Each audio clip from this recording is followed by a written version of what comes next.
Hello साथियों, आप सभी का एक बार फिर से हमारे YouTube channel Vinayak agro classes पर स्वागत है। तो अपन बात कर रहे थे अपन पढ़ रहे थे फोर्थ चैप्टर वीडियो वाला। उसमें अपने 2 लेक्चर कर लिए और ये तीसरा लेक्चर है। इसमें अपन जो सेकंड लेक्चर में अपन नियंत्रण पढ़ रहे थे। नियंत्रण में अपने सस्य विधियों के द्वारा नियंत्रण कैसे करते हैं और भौतिक और यांत्रिक विधियों द्वारा नियंत्रण कैसे करते हैं वो पढ़ लिया था। और आज स्टार्ट करेंगे रासायनिक नियंत्रण से। तो सबसे पहले अगर आप चैनल पर नए हो तो चैनल को सब्सक्राइब कर दो और लाइक कमेंट एवं अपने सभी दोस्तों को शेयर कर दो। तो अपन स्टार्ट करते हैं। तो अपन पढ़ रहे थे नियंत्रण में आज पढ़ेंगे रासायनिक नियंत्रण। ठीक है, रासायनिक नियंत्रण। रसायनों का प्रयोग द्वितीय विश्व युद्ध 1945 के बाद ही शुरू हुआ, जब 2,4-D व MCPA अस्तित्व में आए। जो रसायनों का प्रयोग है ना, द्वितीय विश्व युद्ध यानी 1945 के बाद ही शुरू हुआ था रसायनों का प्रयोग। ठीक है, इसमें सबसे पहले कौन कौन, एक तो 2,4-D और MCPA ये अस्तित्व में आए थे, यानी इनका उपयोग होने लगा था सबसे पहले रसायनों में। ठीक है, इसके बाद है परिभाषा। वो पूछ ले कि सागनाशी रसायनों की परिभाषा या ऐसे पूले हेर्बिसाइड की परिभाषा किसे कहते हैं। तो वे रासायनिक पदार्थ जो खरपतवारों को नष्ट करने में, उनकी बढ़वार को रोकने में सहायक होते हैं, सागनाशी रसायन कहलाते हैं। यानी वे रासायनिक पदार्थ जो या तो खरपतवारों को नष्ट कर देंगे बिल्कुल, या फिर उनकी बढ़वार को रोक देते हैं। तो उनमें जो सहायक होते हैं बढ़वार को रोकने में या फिर नष्ट करने में, उनको सागनाशी रसायन कहते हैं। इसमें फर्स्ट पढ़ेंगे अपन सागनाशियों का वर्गीकरण। जो भी सागनाशी हैं हर्बिसाइड, उनका वर्गीकरण पढ़ेंगे। तो इसमें है सागनाशियों का वर्गीकरण में सागनाशियों को उनके गुण व विशेषताओं व प्रभाव के आधार पर निम्न भागों में वर्गीकृत किया गया है। पहला है वर्णनात्मक और अवर्णनात्मक सागनाशी। सेकंड है मृदा सक्रिय व पत्र सक्रिय सागनाशी। थर्ड है संपर्क व स्थानांतरित सागनाशी। ये बहुत इंपॉर्टेंट है सागनाशियों का वर्गीकरण, है ना। इसके बाद फोर्थ है मृदा जीवाणु व मृदादुमक सागनाशी। इसमें अपन फर्स्ट देखते हैं वर्णनात्मक और अवर्णनात्मक सागनाशी, यानी सेलेक्टिव और नॉन सेलेक्टिव हेर्बिसाइड। वर्णनात्मक सागनाशी क्या होते हैं, वो ऐसे पूछता है वर्णनात्मक, अवर्णनात्मक, संपर्क या फिर स्थानांतरित या फिर मृदा जीवाणु मृदादुमक किसे पूछता है, तो अपन को बड़े याद करना है इनको। ठीक है, फर्स्ट है वर्णनात्मक सागनाशी। ये वे रसायन हैं जो किसी जाति विशेष के पौधों को नष्ट करते हैं। ठीक है, परंतु इसके अतिरिक्त अन्य किसी पौधे को हानि नहीं पहुँचाते हैं। इनका प्रयोग फसलों के साथ उगे खरपतवारों को नष्ट करने में किया जाता है, जैसे कि 2,4-D के प्रयोग से गेहूं की फसल में चौड़े पत्ते वाले सभी खरपतवार नष्ट हो जाते हैं। गेहूं की फसल को कोई नुकसान नहीं होती है। जो वर्णनात्मक सागनाशी होते हैं, यानी किसी जो विशेष जाति के पौधों को ये नष्ट करे, जो वर्णनात्मक। ठीक है, और इसके अलावा जो अन्य पौधा जो यानी कोई हानि न पहुंचाओ, जैसे 2,4-D है। 2,4-D को अपन अगर गेहूं के खेत में अगर छिड़काव करेंगे 2,4-D का, तो जो चौड़ी पत्ते वाले खरपतवार हैं वही नष्ट होंगे। उसके अलावा जो सकरी पत्ते वाले खरपतवार हैं वो नष्ट नहीं होंगे। ठीक है, इसके बाद सेकंड है अवर्णनात्मक सागनाशी। इनका प्रयोग बंजर भूमियों, औद्योगिक परिसरों, सड़क और नहर किनारे हो गए बहुत से खरपतवारों को नष्ट करने के लिए किया जाता है। उदाहरणार्थ डाइक्वाट, पैराक्वाट और ग्लाइफोसेट। यानी अवर्णनात्मक सागनाशी क्या होते हैं, नॉन सेलेक्टिव हेर्बिसाइड। यानी जो इनका जो अवर्णनात्मक सागनाशी है, इनका प्रयोग कहाँ किया जाता है, बंजर भूमियों में, औद्योगिक परिसर यानी उनके आसपास, सड़कों के किनारों के आसपास जो भी उगे हुए जो बहुत से प्लांट हैं खरपतवारों की, उनको नष्ट करने के लिए किया जाता है। कौन कौन सी दवाएं, डाइक्वाट, पैराक्वाट और ग्लाइफोसेट, ये भी इंपॉर्टेंट है, तो इनको भी याद रखना है कि अवर्णनात्मक सागनाशी क्या होता है और इसमें कौन कौन से उदाहरण हैं जिनका अपन रसायनों का छिड़काव कर सकते हैं इनको कंट्रोल करने के लिए। इसके बाद है मृदा सक्रिय व पत्र सक्रिय सागनाशी। तो फर्स्ट है इसमें मृदा सक्रिय सागनाशी। इन रसायनों का प्रयोग फसल की बुआई से पूर्व या खरपतवारों की अंकुरण अवस्था में मृदा में मिलाकर करते हैं। जो मृदा सक्रिय सागनाशी हैं, तो इन रसायनों का उपयोग अपन है ना जो फसल की बुआई करने से पहले या फिर जो खरपतवारों की अंकुरण की अवस्था में मृदा मिलाकर करते हैं। इसके लिए खेत की भली भांति जुताइयाँ करके मृदा को भुरभुरा बना लेते हैं। खेत की बढ़िया जुताई करके उनको जो मिट्टी है उसको भुरभुरा बना लेते हैं। इनका प्रभाव प्रयोग के 4 से 6 सप्ताह के बाद तक बना रहता है। उदाहरणार्थ एट्राजिन, एलाक्लोर, पेंडिमिथलिन और फ्लूक्लारेलिन। तो इनका छिड़काव करते हैं। ठीक है, इसके बाद है सेकंड है पत्र सक्रिय सागनाशी। इन रसायनों का प्रयोग सीधे पौधे पर पन्नी छिड़काव के रूप में किया जाता है, यानी पत्तियों पर छिड़काव किया जाता है डायरेक्ट। ठीक है, उदाहरणार्थ 2,4-D, आइसोप्रोटिरोन, पिनोक्साडेन, सल्फ्यूरोन, पैराक्वाट और ग्लाइफोसेट। ठीक है, इसके बाद है संपर्क सागनाशी और स्थानांतरित सागनाशी। तो दोनों में क्या क्या अंतर है, देखिए संपर्क सागनाशी और स्थानांतरित सागनाशी। कॉन्टैक्ट हेर्बिसाइड और ट्रांसलोकेटेड हेर्बिसाइड।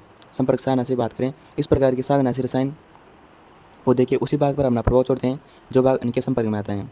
अतः इन शाकनाशियों के प्रयोग के समय ध्यान रखते हैं कि खरपतवार के सभी भागों, तना, पत्ती, शाखा पर इनका छिड़काव हो जाए, उदाहरणार्थ पैराक्वाट और डाइक्वाट। यानी जो संपर्क शाकनाशी हैं ये पौधे के उसी भाग पर कार्य करते हैं जहाँ पर इनका छिड़काव किया जाओ। इसलिए जब भी इनका संपर्क शाकनाशी का अपन यूज करें तो पौधे के सभी संपूर्ण भाग पर छिड़काव करना चाहिए इन शाकनाशियों। कौन कौन से? ये तो पैराक्वाट और डाइक्वाट। इसके बाद है सेकंड, स्थानांतरित शाकनाशी। इन शाकनाशियों का प्रयोग पौधे के किसी भाग पर किया जाए तो प्रत्येक अंग में फैलकर अपना प्रभाव छोड़ते हैं। पत्तियों पर छिड़कने से प्रभाव जड़ों तक होता है, उदाहरणार्थ ट्रोफोडी, आइसोप्रोटेनोन और ग्लाइफोसेट।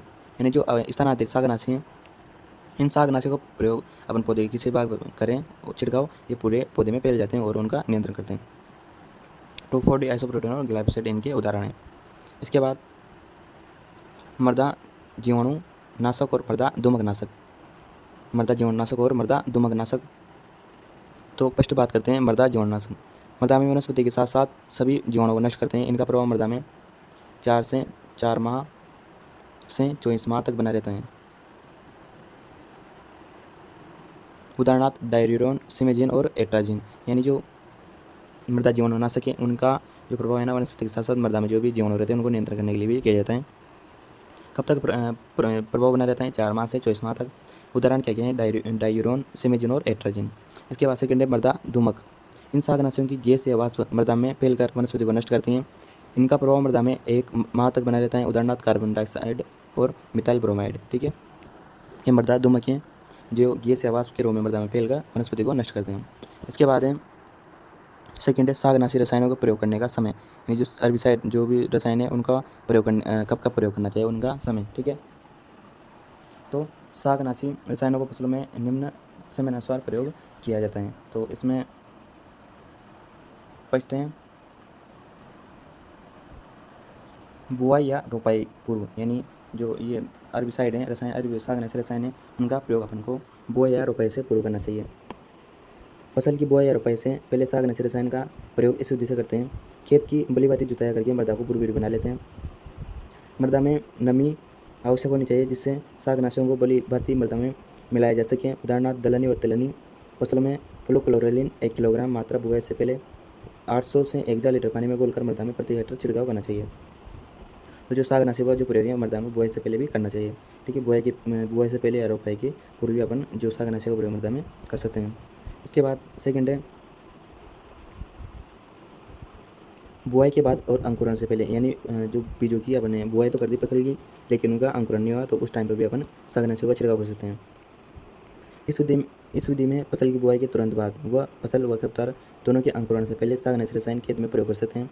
यानी जो अपने फसल की बुआई कर दी उसके तुरंत बाद और जो फसल और जो खरपतवार हैं उन दोनों का अंकुरण न हुआ हो उससे पहले भी अपन जो शाकनाशी का प्रयोग कर सकते हैं। इसके बाद उदाहरण कौन कौन से, जिसमें ज्वार, बाजरा, मक्का आदि फसलें तो एट्राजिन 0.5 किलोग्राम मात्रा प्रति हेक्टर। सभी दलहनी और दलहनों में पेंडिमिथलिन 0.75 से 1.0 किलोग्राम प्रति हेक्टर की दर से अंकुरण से पहले प्रयोग करें। ठीक है, इसके बाद थर्ड अंकुरण के बाद प्रयोग। जो शाकनाशी इनका अंकुरण के बाद भी प्रयोग कर सकते हैं। तो अंकुरण के बाद कैसे करते हैं? वे शाकनाशी रसायन जो फसल व खरपतवार दोनों के उगने के बाद छिड़के जाते हैं। यानी जो फसल और जो खरपतवार दोनों के बीज अंकुरित हो जाए इनके बाद छिड़के जाते हैं इनको। ठीक है, इनका प्रयोग उचित समय पर एवं फसल के अनुसार किया जा सकता है। उदाहरणार्थ गेहूँ में आइसोप्रोटेनोन 1 किलोग्राम मात्रा गेहूँ सा जई तो बुआई के 30 से 35 दिन बाद 600 से 800 लीटर पानी में मिलाकर प्रति हेक्टर छिड़काव करना चाहिए। ठीक है, तो आप अंकुरण के बाद भी प्रयोग कर सकते हो। इसके बाद है लेवाई प्रयोग। ये बहुत इंपॉर्टेंट है, लेवाई प्रयोग क्या होता है? तो इस विधि का जो प्रयोग खड़ी फसल में आखिरी निराई गुड़ाई के बाद करते हैं। उदाहरणार्थ गेहूँ की फसल में टोफोडी का प्रयोग। यानी जो लेवाई प्रयोग कैसे करते हैं? तो इस विधि का जो प्रयोग होता है वो खड़ी फसल में आखिरी निराई गुड़ाई के बाद करते हैं। ठीक है, जब कोई फसल है उसमें आखिरी निराई गुड़ाई चल रही है उसके बाद करते हैं। ठीक है, थर्ड है रासायनिक विधि से खरपतवार नियंत्रण के लाभ। जो रासायनिक विधि से खरपतवार नियंत्रण करते हैं तो उनके क्या क्या लाभ हैं? तो जो भी शाकनाशियों का प्रयोग करने की जो विधियाँ, 4 विधियाँ इंपॉर्टेंट है, चारों को याद करनी है आपको। ठीक है, तो इसके बाद रासायनिक विधि से खरपतवार नियंत्रण करने के लाभ। तो फर्स्ट लाभ है वर्षा ऋतु में लगातार एक या 2 दिन तक अंतर से वर्षा होने पर खेत में गुड़ाई कर पाना संभव नहीं होता है। ऐसे में रसायनों द्वारा खरपतवार नियंत्रण करना संभव है। यानी जब वर्षा ऋतु चलती है तो उसमें 1-2 दिन के अंतर में जो वर्षा होती रहती है, इस वजह से अपन क्या है जो फसल में निराई गुड़ाई नहीं कर सकते हैं। तो फिर रसायनों के प्रयोग करके अपन खरपतवार नियंत्रण कर सकते हैं। तो ये भी एक लाभ है। सेकेंड है भौतिक यांत्रिक नियंत्रण से खरपतवार नियंत्रण तभी संभव होता है जब खरपतवार की 3000 पत्तियाँ आ जाएँ। अगर अपन भौतिक और यांत्रिक नियंत्रण करें तो मतलब जब भी संभव है जब 3-4 पत्ते आ जाएँ। लेकिन जो रसायनों का प्रयोग करेंगे रासायनिक विधि से तो अंकुरण की अवस्था में भी खरपतवार का नियंत्रण संभव है। ठीक है, ये सेकंड लाभ हो गया। थर्ड है, फसलों में पाए जाने वाले नकलची या अनुकारी खरपतवार जैसे गेहूँ में गेहूँसा, धान में जंगली धान को यांत्रिक विधि से निकालना आसान नहीं है, जबकि रासायनिक विधि द्वारा नियंत्रण करना आसानी से संभव है। ठीक है, इसके बाद फोर्थ है, शाकनाशी प्रयोग से बहुवर्षीय और काष्ठीय खरपतवारों को सफलतापूर्वक नष्ट किया जाता है। जिस अगर सामने शाकनाशी इनका प्रयोग करके अपन जो काष्ठीय और जो बहुवर्षीय खरपतवार हैं उनका भी सुगमतापूर्वक नष्ट किया जा सकता है उनको भी। इसके बाद फिफ्थ है, जिन क्षेत्रों में मृदा कटाव की समस्या अधिक है वहाँ रासायनिक विधि से खरपतवार नियंत्रण कर सकते हैं। अगर अपन कोई क्षेत्र में मृदा कटाव की समस्या अगर उसमें निराई गुड़ाई करेंगे तो और ज़्यादा मृदा कटाव होगा, इसलिए वहाँ पर रासायनिक विधि से ही खरपतवारों को नियंत्रण करना चाहिए। इसके बाद सिक्स है, यंत्रों द्वारा खरपतवार नियंत्रण के लिए फसलों को उचित फासले पर कटाना बोना जरूरी है, जबकि रासायनिक विधि का प्रयोग छिटकवा ढंग से बोई गई फसलों पर भी कर सकते हैं। ठीक है, अगर यंत्रों से अपन ये यंत्रों के द्वारा नियंत्रण करेंगे फसलों में खरपतवारों का तो उसके लिए कतारों में बोना जरूरी है। लेकिन जो रासायनिक विधि का प्रयोग करके अगर नियंत्रण करेंगे तो अगर छिड़काव विधि से भी अगर फसल बुआई कर रखी होगी तो उसमें नियंत्रण कर सकते हैं। इसके बाद है 7 है, असमतल खेतों में रासायनिक विधि से खरपतवार नियंत्रण यांत्रिक विधि के पश्चात सुगमतापूर्वक किया जा सकता है। यानी जो भी असमतल खेत हैं यानी ढालू खेत हैं उसमें रासायनिक विधि से खरपतवारों का नियंत्रण यांत्रिक विधि के पश्चात बड़ी सरलता से किया जा सकता है। कहते हैं, रासायनिक खरपतवार नियंत्रण में फसलों की जड़ों को हानि नहीं होती हैं, जबकि यांत्रिक विधि से प्राय निराई गुड़ाई के समय जड़ें करने का भय रहते हैं। यानी जो रासायनिक विधि से अगर खरपतवार नियंत्रण करेंगे तो जो फसलों की जो जड़ों हो जाए ना कुछ भी हानि नहीं होगी, और जो यांत्रिक विधि से करेंगे तो निराई गुड़ाई करते समय जो फसल की जड़ें करने का भय बना रहता है। इसके बाद 9 है, श्रमिकों की आवश्यकता अपेक्षाकृत कम पड़ती है। यानी जो निराई गुड़ाई में जितने श्रमिक चाहते हैं उनके अपेक्षा जो रासायनिक विधि में श्रमिकों की आवश्यकता कम पड़ती है। फसल उत्पादन लागत घट जाती है, जिससे किसान को प्रति इकाई 70% अधिक लाभ प्राप्त होता है। तो ये 10 इसके लाभ हैं, 10 में से कोई भी अपन को 5-6 लाभ याद कर लेने हैं, बड़ी पूछ ले तो 6-7 तक याद कर लेना। ठीक है, इसके बाद रासायनिक विधियों की सीमाएँ क्या क्या हैं, यानी इंसानियत क्या क्या है। किसान को रसायन के प्रभाव प्रयोग की विधि की संबंधित तकनीकी जानकारी न होना, यानी इनसे आने सीमाएँ क्या क्या हैं रासायनिक विधियों से सीमाएँ आनी। तो किसान को जो भी शाकनाशी रसायन का यूज कर रहे हैं उनके प्रभाव और प्रयोग की विधि की संबंधित तकनीकी जानकारी न होना, ये भी एक इसकी सीमाएँ है। ठीक है, इसके बाद में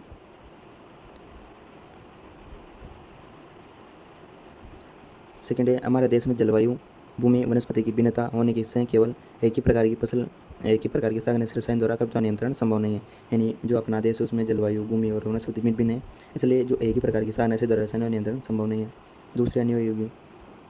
थर्ड है, किसानों द्वारा मिश्रित शस्य उत्पादन अपनाने से भी इसमें बात आती है। यानी एक खेत है उसमें 3-4 फसलें बो रखी हैं मिश्रित रूप से अपने, तो उसमें भी अगर रासायनिक व छिड़काव करने में परेशानी आएगी। इसके बाद फोर्थ है, मृदा व फसलों पर होने वाले दुष्प्रभावों के कारण रसायनों के प्रयोग में कमी आ रही है। यानी जो मृदा पर और फसल पर जो रासायनिक जो नियंत्रण करते हैं उनसे दुष्प्रभाव के कारण जो शाकनाशी जो रसायन है उनमें कमी आ रही है। इसके बाद है, कृषि जोतों का आकार छोटा होने से किसान द्वारा गृह श्रमिकों से निराई गुड़ाई करवाकर खरपतवार नियंत्रण अधिक लाभकारी हो जाता है। यानी जो कृषि जोत छोटी हैं तो जो वहाँ के किसान क्या करते हैं, श्रमिकों से निराई गुड़ाई करवाकर खरपतवार नियंत्रण अधिक लाभकारी हो जाता है। ठीक है, इसके बाद है, रसायनों के गलत प्रयोग करते समय कोई स्वचालित सूचक न होने से किसान को फसलों में इसके दुष्प्रभाव का तुरंत पता नहीं चलता है। इससे जब कुप्रभाव को देखकर किसान शाकनाशी का प्रयोग करता है तब तक हानि हो चुकी होती है। तो ये भी इसका एक ये है। ठीक है, इसका हानि है ये, इनमें से भी हानियाँ को याद कर लेना, कोई भी 4-5 ठीक है पूछ ले, तो इंपॉर्टेंट है। वैसे भी लाभ और हानियाँ दोनों और नियंत्रण की विधियाँ और फैली पे अपने जो जीवन चक्र के आधार पर के आधार पर खरपतवार वर्गीकरण विशेषताएँ और परिभाषा खरपतवार की। अब अगली बात है, भारतवर्ष में प्रयुक्त चुनिंदा शाकनाशी मिश्रण। ठीक है, तो भारत में प्रयुक्त चुनिंदा शाकनाशी मिश्रण कौन कौन से हैं? इसमें जैविक नियंत्रण, तो जो अपन खरपतवारों को जैविक रूप से नियंत्रण कर सकते हैं। तो कैसे कर सकते हैं? जैविक नियंत्रण परजीवियों, परपक्षियों, रोगाणुओं की वह क्रियाएं जो दूसरे जीवों की संख्या और घनत्व को उस औसत से कम कर देती हैं जो उनका अनुपस्थिति में रहता है। इस प्रकार खरपतवारों के जैव नियंत्रण का उद्देश्य खरपतवारों की संख्या को परजीवियों की सहायता से इस सीमा तक कम करना। यानी इस प्रकार से मतलब जो खरपतवारों की जो जैव नियंत्रण का जो उद्देश्य है ना, वो खरपतवारों की संख्या को परजीवी की सहायता से, यानी जो भी परजीवी हैं उनकी सहायता से खरपतवारों की संख्या को इस सीमा तक कम करना, जिससे उनसे होने वाली जो हानियाँ होती हैं, जो भी हानियाँ उनको रोका जा सके। ये कार्य खरपतवारों में कीटों, पौधों और रोगाणुओं को उत्पन्न कराकर किया जाता है। यानी ये कार्य जो खरपतवार का जो प्लांट है उसमें कीट, पौधे, रोगाणुओं को उत्पन्न करवा सकते हैं। किसके द्वारा? परजीवियों के द्वारा। ठीक है। इसके बाद है प्राकृतिक शत्रुओं जैव अभिकर्ता के प्रकार के कौन कौन से प्रकार हैं प्राकृतिक शत्रुओं जैव अभिकर्ता के। तो ये भी पूछ लेता है कि खरपतवारों का जैव नियंत्रण में ये से पूछ लेता है, इसको भी याद कर लेना है। खरपतवारों के प्राकृतिक शत्रु अनेक प्रकार के होते हैं, जिसमें से प्रमुख कीट हैं। तो मतलब जो खरपतवारों के जो प्राकृतिक शत्रु है ना, बहुत से प्रकार के होते हैं, लेकिन इसमें से जो प्रमुख जो प्राकृतिक शत्रु कौन है? कीट हैं। कीटों का इस्तेमाल अनेक खरपतवारों के नियंत्रण हेतु व्यापक रूप से किया जाता है। ये कीट मुख्यतः लेपिडोप्टेरा यानी कौन कौन से से lepidoptera, Hemiptera, कॉलियोप्टेरा, Diptera, Hymenoptera, Thysanoptera आदि जातियों के होते हैं। जिन अभिकर्ताओं में ये गुण होने चाहिए, यानी जिनके नियंत्रण करें उन कीटों में क्या क्या गुण होने चाहिए? स्पष्ट है, मेजबान विशेष को छोड़कर अन्य पौधों पर आकर्षित नहीं होनी चाहिए, यानी जिनका नियंत्रण करना है उनके अलावा और पौधों पर आकर्षित नहीं होनी चाहिए वो। ठीक है। सेकंड है, इनका गुणन तीव्रता से होनी चाहिए, यानी जो कीट अपन परजीवी लेते हैं काम में उनका जो गुणन है तीव्रता से होना चाहिए। थर्ड है, कम समय में अधिक से अधिक नुकसान पहुँचाना चाहिए। जहाँ तक संभव हो ये मेजबान पौधे के फूलों का लेव नष्ट करने में योग्य होना चाहिए, जिससे कि मेजबान पौधे का गुणन भी अवरुद्ध हो जाए। ठीक है। फोर्थ है, नए स्थान पर शीघ्रता से जम जाना चाहिए जो भी परजीवी का उपयोग करें हम। ठीक है। इसके बाद है जैव नियंत्रण की सफलता के उदाहरण। तो सफलता के उदाहरण कौन कौन से हैं ये भी इंपॉर्टेंट है। जैव नियंत्रण की सफलता के उदाहरण, तो विश्व के कृषि के इतिहास में जैव नियंत्रण के माध्यम से उसके माध्यम से निम्न खरपतवारों नियंत्रण करने में सफलता पाई है, जैसे कि खरपतवार लेंटाना कैमरा। खरपतवार कौन सा है? लेंटाना कैमरा को जैविक अभिकर्ता क्रोसिडोसिमा लेंटाना से। बहुत इंपॉर्टेंट है ये, बहुत इंपॉर्टेंट है कि जो लेंटाना कैमरा है उसको कौन से जैविक अभिकर्ता के द्वारा नियंत्रण किया गया? क्रोसिडोसिमा लेंटाना से। और जो पार्थेनियम स्टिफोरस है यानी जो गाजर घास है उसको जाइगोग्रामा बाइक्लोरेटा द्वारा नियंत्रित किया जाता है। ये बहुत इंपॉर्टेंट है। ठीक है। तो इसके बाद इनके जो महत्वपूर्ण क्वेश्चन है उसकी जो बात अपन अगली क्लास में करेंगे।